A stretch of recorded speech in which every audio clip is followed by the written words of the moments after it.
What would you do if you discovered your own parents had a secret stash of gourmet food and cash, but served your children stale sandwiches from an empty fridge, claiming poverty? This isn't a hypothetical question. This was my reality, and the decision I made next shattered our family and rebuilt it from the ground up. Before we get into this incredibly personal story, if you've ever dealt with family drama, unfair parents, or had to set a really difficult boundary, hit that like button. It lets me know these stories resonate with you. And if you're new here, consider subscribing. We dive deep into real-life conflicts and the tough choices people make to protect their peace. Now, let's get into it. The weekend at my parents' house was supposed to be a joyful escape. A change of scenery for the kids, a chance for my wife to get some well-deserved quiet time, and an opportunity for me to fulfill my filial duty. Instead, it became the catalyst for a nuclear option I never thought I'd have to take. The first sign that something was off was the silence. Not a peaceful silence, but a hollow, unwelcoming one. We pulled into the driveway of their neat, two-story suburban home on a perfectly sunny Saturday afternoon. The lawn was manicured, the flower beds weeded. Everything on the outside was pristine, as always. But as I helped my 7-year-old daughter Lily out of her car seat, I noticed the curtains in the living room didn't twitch. No eager faces appeared at the door. My son Noah already had his backpack slung over his shoulder, packed with his prized possession. A detailed model of the solar system he'd built from foam balls and paint for his science class. "Do you think Grandpa will like it?" he asked, his voice tinged with a hope that made my heart ache just a little. He was always seeking approval from a man who doled it out sparingly. "He's going to love it, buddy," I said, ruffling his hair. It was a lie wrapped in love. My father, Charles, was a man of few words and even fewer compliments. His approval was a distant country I had never quite managed to visit. The door finally opened as we reached the porch. My mother, Patricia, stood there with a thin, perfunctory smile. She was a handsome woman in her late 60s, always impeccably dressed, her silver blonde hair in a perfect bob. My father, Charles, loomed behind her, his expression permanently set to a default of mild dissatisfaction. "Well, you're here," my mother said, offering me a stiff one-armed hug while her eyes scanned the driveway behind me. It was a look I knew well. She was checking to see if my younger sister, Rachel, had decided to surprise us all. She never looked at me that way. "Hi, Mom. Hi, Dad." I handed over the gifts, a good bottle of single malt for him, an elegant orchid, and a box of expensive chocolates for her. "Oh, thank you, Alexander," she said, peering into the bag with much little interest. "Charles, look what Alex brought you." My father took the bottle, grunting in what I assumed was appreciation. "Costs a fortune these days," was all he said. "Hello, Grandma. Hello, Grandpa," Lily and Noah chorused, rushing forward for a hug. My mother patted their backs absently. "My, haven't you grown?" she said, her tone as warm as a hospital corridor. Come in, don't let the heat out." The house was spotless, but sterile. There were no cookies laid out on the kitchen table, no pitcher of lemonade. The fruit bowl on the counter held one wizened apple and a single banana turning brown. The air didn't carry the comforting smell of a roasting chicken or a baking pie. It smelled of lemon polish and quiet neglect. Lily, ever the pragmatic one, tugged on my mother's cardigan. "Grandma, I'm hungry. We drove a long time." "Me too," Noah added. "Can we have a snack?" My mother's smile tightened. "Oh, my dears, I'm afraid Grandma's been so busy.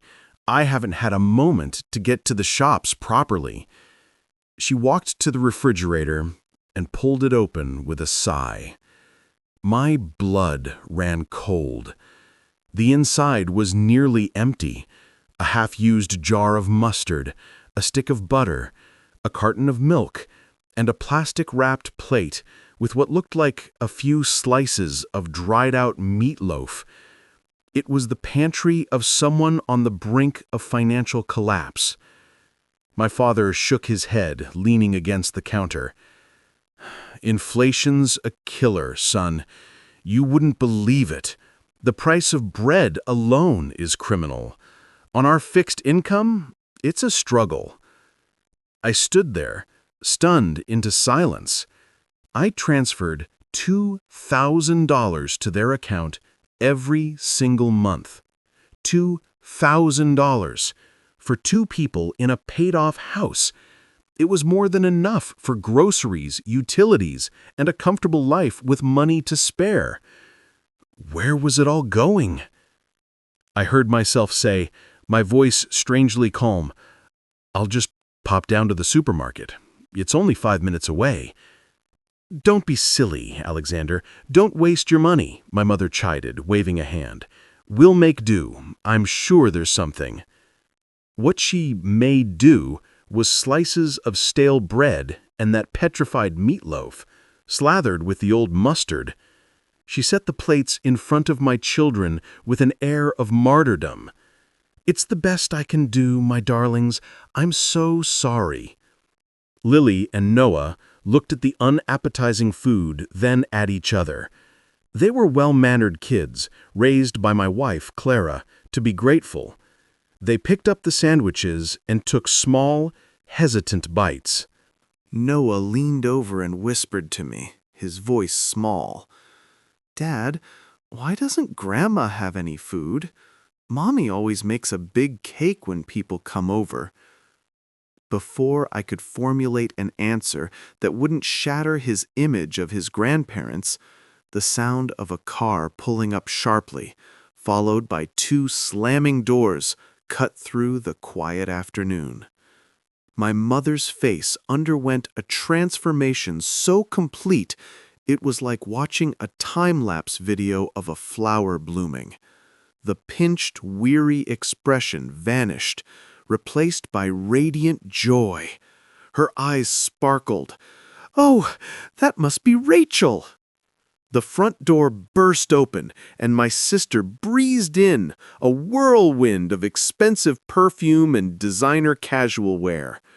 Her 2 boys, twins a year younger than Lily, tumbled in after her, already whooping and shoving each other. "Mom! Dad! Surprise!" Rachel sang out, enveloping our parents in a dramatic double-armed hug. "We were just in the neighborhood and thought we'd drop by." My father's face cracked into a genuine wide smile. My mother was practically vibrating with delight. "Rachel, sweetheart, what a wonderful surprise! Boys, look how big you're getting!" And then the magic began. As if summoned by some unseen culinary fairy godmother, food began to appear. My mother scurried to a high cabinet over the refrigerator, one I'd never seen her use, and pulled down a vacuum-sealed package of smoked salmon, a wedge of fine brie, a box of gourmet shortbread cookies. The oven, which had been cold and empty moments before, was suddenly revealed to be holding a beautiful, golden-crusted quiche. "I just whipped this up this morning," my mother trilled, though I knew for a fact she had done no such thing.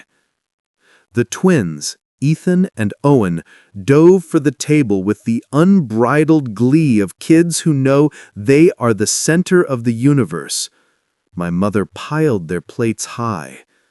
Lily and Noah watched, their sad little sandwiches forgotten, their eyes wide with confusion and a dawning hurt that made my stomach clench into a fist. Lily pointed a small finger at the cookies. "Grandma, can I have one of those?" My mother gave a light, tinkling laugh and moved the tin closer to her sister's children. "Oh, "These are special cookies for the boys, sweetie. They had a big win at their soccer game last week, didn't you boys? Such little stars." "I had a ballet recital," said Lily, softly, her lower lip trembling just a fraction. "I was a ladybug." "That's lovely, dear," my mother said, her attention already back to Rachel, who was sighing dramatically. "Ugh, Mom, I forgot my wallet at the mall. The boys are desperate for ice cream. You couldn't spot me at 20, could you?" "Of course, darling. Anything for my girl." My mother disappeared into the living room and returned moments later with a thick envelope. She peeled off several bills and pressed them into Rachel's hand. "Get them the double scoop. Nothing's too good for my grandchildren." That was the moment. The final, shattering blow. I looked at my son's face. He was staring at his cousins, their mouths full of quiche and salmon, and then down at his own plate of misery. The unspoken question in his eyes was a physical pain in my chest. Why are they better than us? "Kids," I said, my voice dangerously calm, "get your things. We're leaving." My mother spun around, her face a mask of theatrical surprise. "Leaving? But you just got here. I was about to make up the beds." "Another time," I said, already helping Lily with her jacket. My tone brooked no argument. "But Alexander," my father began, a warning in his voice. "We're tired," I stated flatly, shepherding my confused children toward the door. "The visit is over." The car ride home was silent for the first 10 minutes, thick with an unhappiness I could barely breathe through. "Daddy?" Lily's small voice finally broke the quiet from the back seat. "Why did Grandma have all those yummy things for Ethan and Owen, but not for us? Did we do something wrong?" I gripped the steering wheel so hard my knuckles turned white. How do you explain to a 5-year-old the concept of toxic favoritism? How do you describe the deep, enduring wound of never being quite enough for your own parents? "No, baby," I said, my throat tight. "You did nothing wrong. Absolutely nothing. Grandma just forgot she had that food. She's getting older. Sometimes she gets mixed up." The lie tasted like ash. I glanced in the rearview mirror. Noah was staring out the window, his model solar system held tightly on his lap. He hadn't gotten to show it to Grandpa. The hopeful spark he'd had was completely gone, extinguished. That's when the plan began to form in my mind. It wasn't a plan of revenge, not exactly. It was a plan for justice, for self-preservation, for building a moat around my own family to protect them from the emotional shrapnel of my parents' blatant disregard. They had made their choice, over and over again. They had chosen Rachel and her children. It was time they lived with the consequences of that choice. That evening, after I'd tucked a subdued Lily and Noah into bed, I found my wife, Clara, in our kitchen. She was wiping down counters, her movements efficient and calm, but I could see the tension in her shoulders. "That bad?" she asked without turning around. "Worse," I said, slumping into a chair at the kitchen table. I told her everything. The empty fridge, the complaints about money, the sad sandwiches, and then the miraculous appearance of the feast for the favored ones, the cash handed over so freely for ice cream. Clara listened, her expression growing darker with each detail. When I finished, she turned and leaned against the counter, crossing her arms. I'm not surprised, Alex. I hate that I'm not surprised. Remember last Christmas? Your mother gave the twins those ridiculously expensive electronic tablets. Our kids got socks and a lecture about how they already have too many toys. I nodded, the memory a fresh sting. I remember. You've been their ATM for years, she continued, her voice soft but firm. Rachel hasn't given them a dime. She's always between jobs or going through a rough patch. And yet, she's the golden child. You're just the bank. The worst part, I said, rubbing my temples, is that the kids saw it. They felt it. Noah asked me why they didn't get any of the special cookies. Clara's eyes flashed with protective fury. That's it. That's the line. I can take their condescension toward me. I've taken it for years. But I will not let them make my children feel small. I will not let them feel like second-class citizens in their own family. I know, I said, looking up at her. The decision, which had been crystallizing in my mind during the drive home, was now solid, unshakable. I'm cutting them off. Clara's eyebrows shot up. Financially? Completely? Completely, I confirmed. Tomorrow morning, I'm calling the bank and closing the account I used to transfer their money. If they have nothing for my kids but complaints and stale bread, then they have nothing from me but a dial tone. Your mother will have an aneurysm, she said, a hint of worry in her voice now. She's used to that money. She depends on it. Let her depend on Rachel for a change. Let her ask her precious daughter for the money to buy her gourmet treats and fund her cash handouts. I'm done. The next morning, after a largely sleepless night, I made the call. Sitting at my home office desk, the phone felt heavy in my hand. Thank you for calling Premier Banking. This is Samantha speaking. How may I help you? Yes. Hello. My name is Alexander Crow. I need to close a specific checking account immediately. My voice was steady, belying the turmoil in my gut. May I ask the reason for closing the account today? The representative asked politely. The funds are being misallocated, I said, choosing my words carefully. I need to terminate access. There were a few security questions, a confirmation of my identity, and then the words, "The account has now officially closed, Mr. Crow. Is there anything else I can assist you with today?" No, I said, a strange wave of relief washing over me. That will be all. Thank you. I ended the call and sat back in my chair. It was done.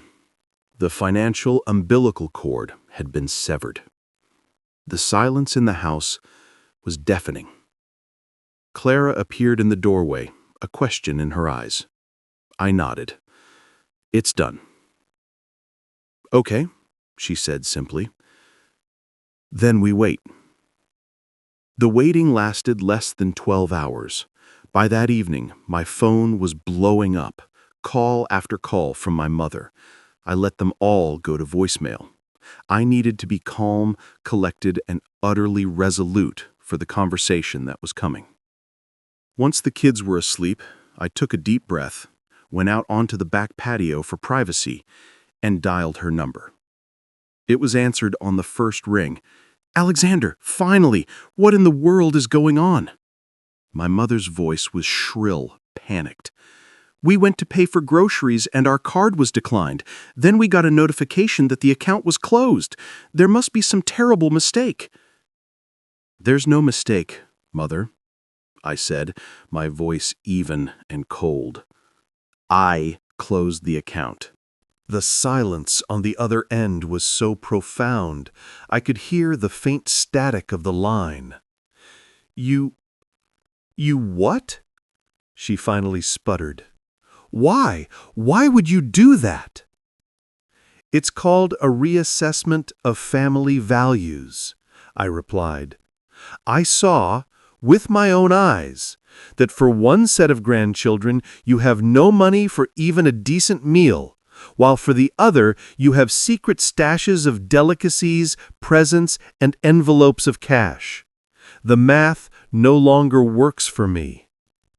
Alexander, you don't understand, she cried, her voice shifting seamlessly into wounded defense. Rachel is struggling right now. She's having a hard time. Her boys need extra attention. And my children don't need attention? I cut her off, my calm beginning to fracture. Are they somehow less deserving because their father is responsible? Because he actually provides for his family instead of constantly taking? Son, that's unfair. My father's voice boomed on the extension line. We have always loved you both equally. That is a lie, I stated, each word a hammer blow. And you know it. There have always been two sets of rules, one for Rachel, one for me. Now you're doing the same thing to our children, and I am putting a stop to it. How can you say these things? My mother's voice broke into a sob, a performance I knew by heart. The waterworks, the guilt trip, her ultimate weapon. We raised you, we fed you, we clothed you, and this is the thanks we get in our old age? You raised me, yes. I shot back, years of bitterness, finally finding a voice. You raised me with duty. You raised Rachel with adoration. And you're doing it again with our kids. Hers are welcomed with open arms and a loaded table. Mine are met with complaints about poverty and sandwiches made with rancid meat. That ends now. The sobbing intensified. Alexander, please.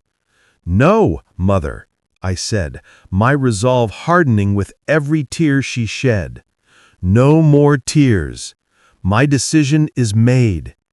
If you have favorite grandchildren, then you can be supported by the parents of those favorites. Let Rachel support you. After all, nothing is too good for her children. She can't, my father exploded. She doesn't have a steady income. And you think I print money? I retorted, a harsh laugh escaping me. I work 12-hour days, sometimes more, to provide for my family and for you. But if my help isn't valued, if my children are treated as an afterthought, then the help stops. You made your bed. Now you can lie in it. You ungrateful, my father began, but I interrupted him. I've been more than grateful. I've been a doormat. But our paths diverge here. I won't let my children grow up feeling like they're second best. Goodbye. I ended the call. My hands were trembling, but my soul felt quiet. For the first time in my adult life, I had stood up to them. The axe had fallen, and I was still standing. The fallout was immediate and escalated in ways I hadn't fully anticipated. After a week of stony silence, presumably to see if I'd break first, they moved to phase 2, recruiting allies. I got a call from a family friend, an elderly neighbor named Mrs. Gable, who mentioned she hadn't seen my mother online all week and was worried. I realized my monthly payments had also covered their premium internet and phone package. That was now gone. Then came the call from a social worker named Miss Irwin, claiming my parents had applied for subsidies and had significant utility debt, and had listed me as the responsible relative. I politely but firmly explained that while I had assisted them in the past, I was no longer in a position to do so, and suggested they explore state aid for low-income seniors. The audacity of it! Dragging a government agency into their attempt to guilt me was breathtaking. The final, unforgivable straw came when my boss, a decent man named Mr. Schiff, called me into his office. "Alex, take a seat," he said, looking uncharacteristically serious. "I got a strange call today. Your mother managed to get through to the main switchboard and demanded to speak to me personally." My blood ran cold. "Sir, I am so sorry." "She told my secretary," he continued, his voice neutral, "that you were having serious personal problems, hinted at a drinking issue, and that she was concerned you might mismanage company funds." I felt the color drain from my face. They weren't just trying to guilt me. They were trying to sabotage my career, my livelihood, the very means by which I supported the family they claimed to be so worried about. "Mr. Schiff, that is a blatant and malicious lie," I said, my voice shaking with a mixture of fury and humiliation. "I've recently stopped financially supporting my parents due to profound family issues. This appears to be their method of retaliation." My boss waved a hand, a faint smile on his face. "I figured it was something like that. You're one of my most reliable senior analysts. You also don't strike me as a man who has a drinking problem. I just wanted to give you a heads up. Nasty business." I left his office feeling violated and enraged. They had crossed a line from which there was no return. The next evening, I came home to find an unexpected and unwelcome visitor, my sister, Rachel, perched on our living room sofa like a displeased queen, nervously twisting the strap of her purse. "What are you doing here, Rachel?" I asked, my guard immediately up. "We need to talk, alone," she said, shooting a dirty look at Clara, who stood watching from the kitchen doorway. "Anything you have to say can be said in front of my wife," I stated, not moving an inch. "Fine," she sniffed. "Mom and Dad are falling apart. Their electricity is about to be shut off. They have no medicine. Dad almost fainted from his blood pressure yesterday. This has to stop." "I agree," I said calmly. "They should stop trying to manipulate me and start living within their actual means. And maybe you should start contributing." "I can't," she wailed, the familiar refrain. "I'm a single mother. I'm barely scraping by." "And what do you think I am?" I asked, my patience evaporating. "I have 2 children too. The difference is I work myself to the bone to provide for them, and I provided for our parents for years.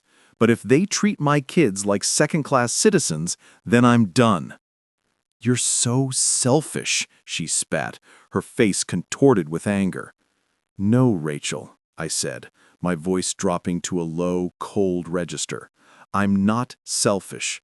I've just stopped being your family's ATM. And you know what? It feels good."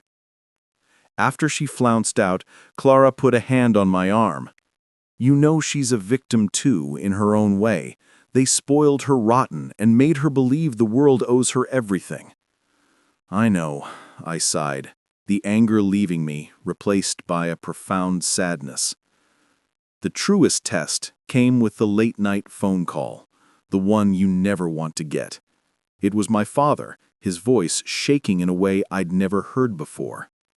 "Son, it's your mother. She's in the hospital. A heart attack. The doctor said it was brought on by severe stress." The world tilted. Despite everything, the primal fear for a parent's life shot through me. I drove to the hospital in a numb daze, my mind racing. Was this the ultimate manipulation? A final, desperate play? I couldn't take the chance. I found my father looking shrunken and old in the harsh fluorescent lights of the waiting room. Rachel was already there, pacing. "The crisis is past," she said tersely. "They moved her to a room." The details came out slowly. A late notice about the gas bill being shut off. My mother had dissolved into hysterics about being abandoned, and then her heart had given out. When my father handed me a long list of expensive medications she needed, I didn't hesitate. "I'll get them." As I turned to leave, he grabbed my arm. "Son, I know we were wrong," he whispered, his eyes pleading. "But surely you won't let your mother die over a grudge." I looked down at his hand on my arm, then back at his face. "I'm helping with the medical bills because it's the right thing to do," I said, my voice firm but not unkind. "It doesn't mean I've forgotten or forgiven how you treated my children. My conditions still stand. This is emergency aid, not a resumption of services." I paid the hospital bills. I bought the medications. I ensured she had what she needed to recover. But I held the line. It was the hardest and most necessary thing I'd ever done.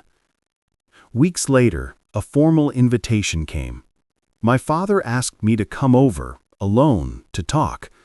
Clara warned me to be careful, but I sensed a shift. The extreme tactics had failed. My mother's brush with mortality had perhaps forced a reckoning. I arrived to find them both at the kitchen table, a stack of bills and a calculator between them. They looked tired, defeated, but clear-eyed.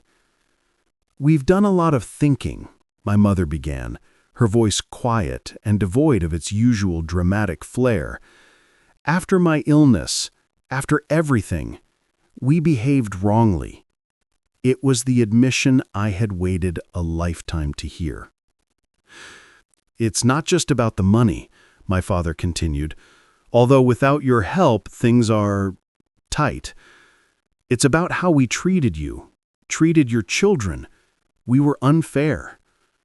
They went on to explain their warped logic.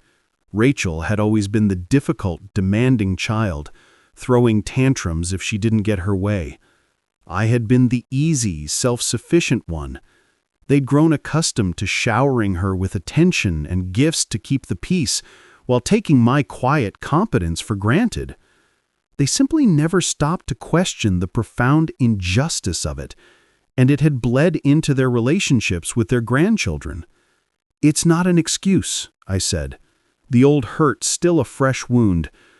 "We know," my mother said, and for the first time I saw genuine remorse in her eyes. "We know that now." They had even spoken to Rachel, telling her things had to change, that all the grandchildren would be treated equally from now on.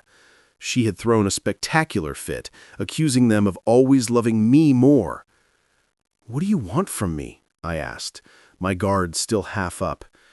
"We want to try to fix this," my mother said, her voice cracking. "With you, with Lily and Noah. We want a chance to be proper grandparents to them." They showed me their revised budget. Their pensions could cover the basics, but not the medications or unexpected costs. They asked for half of what I'd given them before, and they told me they had asked Rachel to contribute to cover the phone and internet bill. She had, reluctantly, agreed. I studied their figures. It was realistic. It was responsible. It was the first adult financial conversation we'd ever had. "All right," I said after a long silence. "I'll resume help, with conditions." I laid them out crystal clear. Funds were for utilities and medicine only, no cash. Equal treatment for all grandchildren, no favorites. Rachel had to contribute regularly, and absolutely no more manipulation. No calls to my job, no social workers, no guilt trips. One strike and it was over forever. "We agree," my father said, and he sounded like a man finally accepting a long overdue truth. My mother reached across the table and tentatively touched my hand.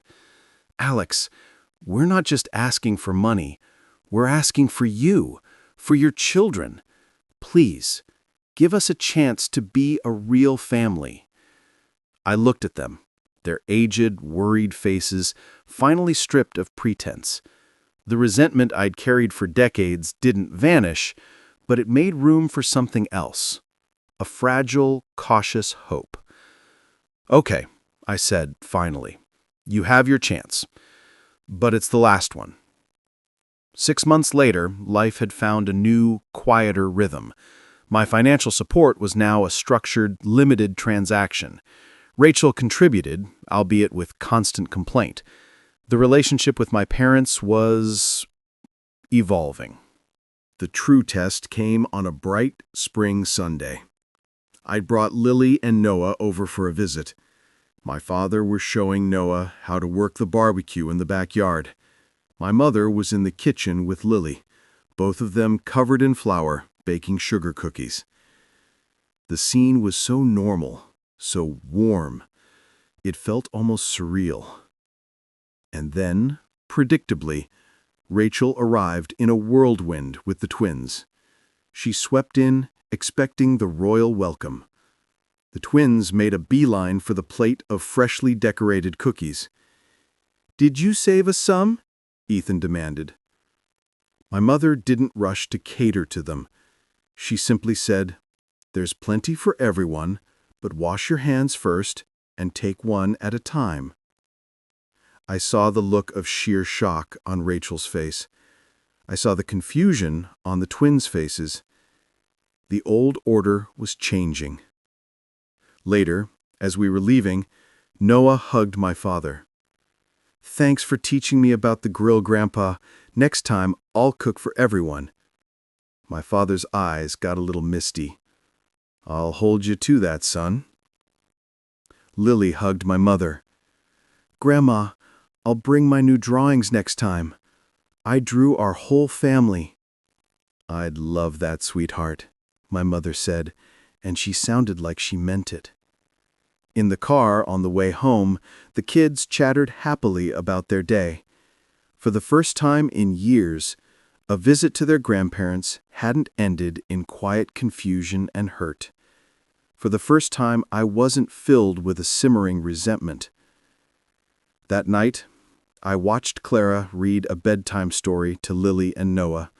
Their faces were peaceful, happy. The invisible wound they'd carried seemed to be healing. The change in my parents wasn't perfect. Old habits die hard. Rachel still caused drama. But the shift was real. They were trying. And in trying, they were giving my children the one thing I'd always wanted for them, the feeling that they were loved, not in spite of anything, but simply because they were themselves. I had learned a brutal lesson, that sometimes the most loving thing you can do is to say a firm, unwavering no. To set a boundary so strong it forces everyone to confront the truth. It wasn't about revenge, it was about justice. It was about breaking a toxic cycle. And in the end, that hard line I drew in the sand didn't just protect my family. It ended up saving us all. This whole ordeal taught me a painful but vital lesson about family dynamics.